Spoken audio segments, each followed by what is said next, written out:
Hello friends, मैं मिथिलेश चौधरी। आज का जनरेशन सभी लोग बिजनेसमैन बनना चाहते हैं, लेकिन सवाल यह है कि आखिर बिजनेस करें तो करें कैसे। मैं मिथिलेश चौधरी अपना एक्सपीरियंस आपको शेयर करना चाहता हूँ। अगर अभी तक मेरा यूट्यूब चैनल आप सब्सक्राइब नहीं किए हो तो सब्सक्राइब कर दीजिए और एक थम्स को लगा दीजिए, और हो सके तो आइकन बेल को भी दबाना मत भूलिए।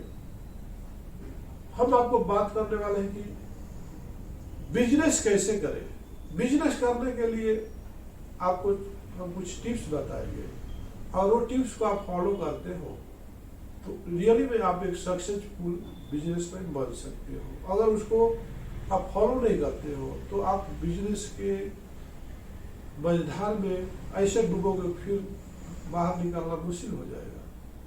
तो फर्स्ट क्या है, बिजनेस करने के लिए आपको फर्स्ट क्या होना चाहिए। जो बिजनेस करने वाले हैं उसको पूरी तरह से नॉलेज होना चाहिए। आपको ट्रेनिंग लेने की जरूरत है। जब तक आप ट्रेनिंग नहीं लेते हो, जब तक नॉलेज नहीं रहता है, वो बिजनेस में भूल के भी हाथ मत लगाइए। चलिए, आपने ट्रेनिंग ले लिया, नॉलेज भी है, अब आप बिजनेस कैसे करोगे।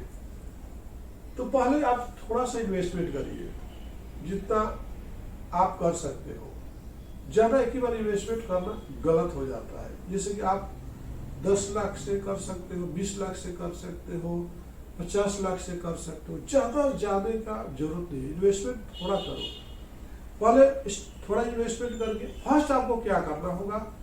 अगर कुछ प्रोडक्ट बनाना है, कुछ प्रोडक्ट सेल करना है, तो फर्स्ट आपको सप्लायर को सेटिस्फाई करो, और फर्स्ट आपका जो आपके साथ काम करने वाले अच्छे टीम का सिलेक्शन करो, जो आपके साथ अच्छा काम कर सके, आपके निर्देश के अनुसार, डायरेक्शन के हिसाब से काम करते रहे। वैसे स्टाफ के साथ में रखिए, वैसे वर्करों के साथ में रखिए फर्स्ट। दूसरा जो है आपका सप्लायर, जो आपके रॉ मटेरियल सप्लायर है या प्रोडक्ट सप्लायर है, जिसको आप बेचने वाले हो, वो बहुत अच्छे होने चाहिए, आपके साथ देने वाला होना चाहिए। वैसे सप्लायर को सिलेक्ट करना होगा। फिर इसके बाद आपको क्या करना होगा, तीसरा नंबर पे आपको क्या करना होगा कि आपको कस्टमर ढूंढना होगा जो आपको सपोर्ट करे, टाइम पर पेमेंट दे। ऐसा नहीं कि क्रेडिट एक 2 साल भी लेकर के न दे, तो आपका बिजनेस जो है ड्रॉप होने से, फेलियर होने से कोई नहीं बचा सकता है।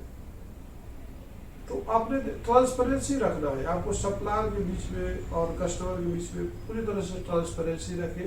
ये ध्यान रखें कि आप भी ज्यादा से ज्यादा क्रेडिट मत लीजिए और आप भी दूसरे को भी क्रेडिट मत दीजिए। तो आपके बिजनेस का सबसे बड़ा स्ट्रॉन्ग पॉइंट रहेगा। टाइम पर सैलरी दे, चाहे स्टाफ हो चाहे सप्लायर हो। ये 2 चीज आप कर लेते हो तो आपको आगे बढ़ने से कोई नहीं रोक सकता है। तीसरा नंबर, जैसे आप अगर किराए का ऑफिस लिए हो या किराए का फैक्ट्री चलाते हो, तो उसको भी टाइम पर किराया देना चाहिए। अगर टाइम पर किराया नहीं देते हो तो ऑनर आकर के आप 2 बात बोलेगा, फिर आप डिप्रेशन में जाओगे। बिजनेस का फोकस, फिर आप जगह चेंज करोगे तो आप लोकेशन चेंज करोगे तो आपको परेशानी हो सकता है। फिर आपको नए सिरे से कस्टमरों को बताना पड़ेगा हमारी लोकेशन पर चेंज हो गया। तो उससे क्या है, कुछ कस्टमर इरिटेट होते हैं, आपसे बिछड़ने का चांस रहता है। तो जो भी जगह आपने लिया, जैसे आपने बिजनेस शुरू किया, तो उसको मेंटेन करने की कोशिश कीजिए। इसके बाद नेक्स्ट क्या आता है कि जैसे आप मैन पावर के साथ साथ आपको एक एनर्जी पावर भी मिलता है, जिससे आप कंपनी चलाते हो। उसको हम लोग बोलते हैं या तो वाटर बिल हो या करंट बिल हो, उसको टाइम पर भी आपको भरना चाहिए। अगर टाइम पर नहीं भरते हो तो हो सकता है आपके कंपनी में, आपके ऑफिस में को कट कर दिया जाए, फिर आपका काम डिस्टर्ब हो सकता है, आप डिले हो सकते हो, टाइम पर मटेरियल नहीं दे सकते हो, काम नहीं कर सकते हो। ये भी आपको ध्यान देने की बात है। इसके बाद नेक्स्ट आपको मैं बताना चाहूंगा कि आगे सबसे इम्पोर्टेंट काम है कि हमें 4 फंड की जरूरत होती है। एक तो आपके फर्स्ट का कुछ क्रेडिट में रहेगा, एक तो आपके कंपनी में रहेगा, एक तो आपका मेंटेनेंस में रहेगा, एक आपके पास भी रहना चाहिए। 4 तरह का फंड्स जब तक आपके पास मेंटेन नहीं करते हो, आप कोई भी बिजनेस नहीं कर सकते हो।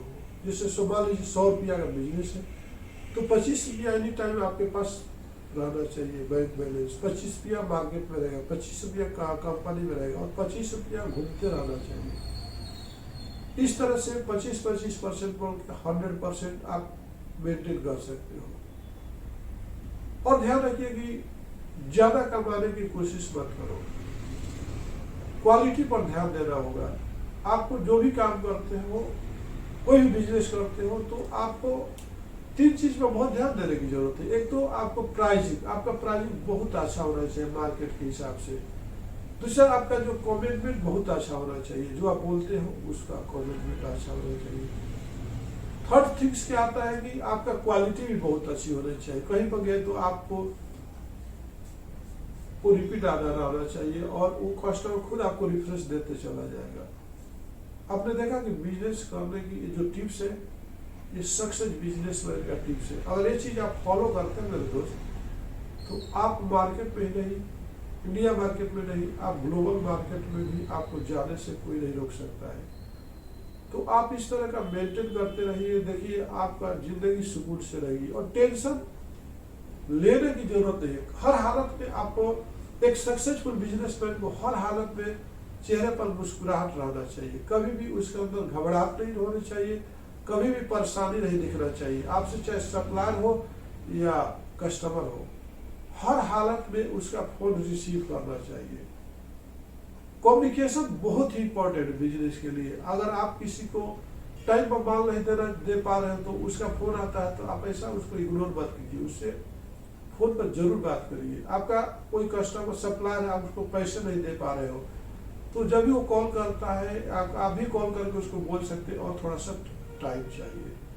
तो आपका कम्युनिकेशन सबसे, बिजनेस के लिए कम्युनिकेशन जो है ना सर, ये बहुत ही अहम भूमिका निभाता है। तो आपने देखा कि इस तरह के टिप्स जो आपको दिया कि पहला नंबर की हर हालत में आपको आपके चेहरे पर मुस्कुराहट होना चाहिए। मुस्कुराहट एक ऐसा चीज है कि आपके लाइफ में 4 चांद लगाता है। चाहे किसी भी हालत में रहिए, चाहे गरीबी हो, चाहे अमीरी हो, चाहे लॉस में बिजनेस जाता है, चाहे प्रॉफिट में जाता हो, लेकिन हर हालत अपने स्टाफ के सामने, अपने कस्टमर के सामने, अपने सप्लायर के सामने आपका चेहरा है जो है मुस्कुराते हुए दिखना चाहिए। नमस्कार, धन्यवाद।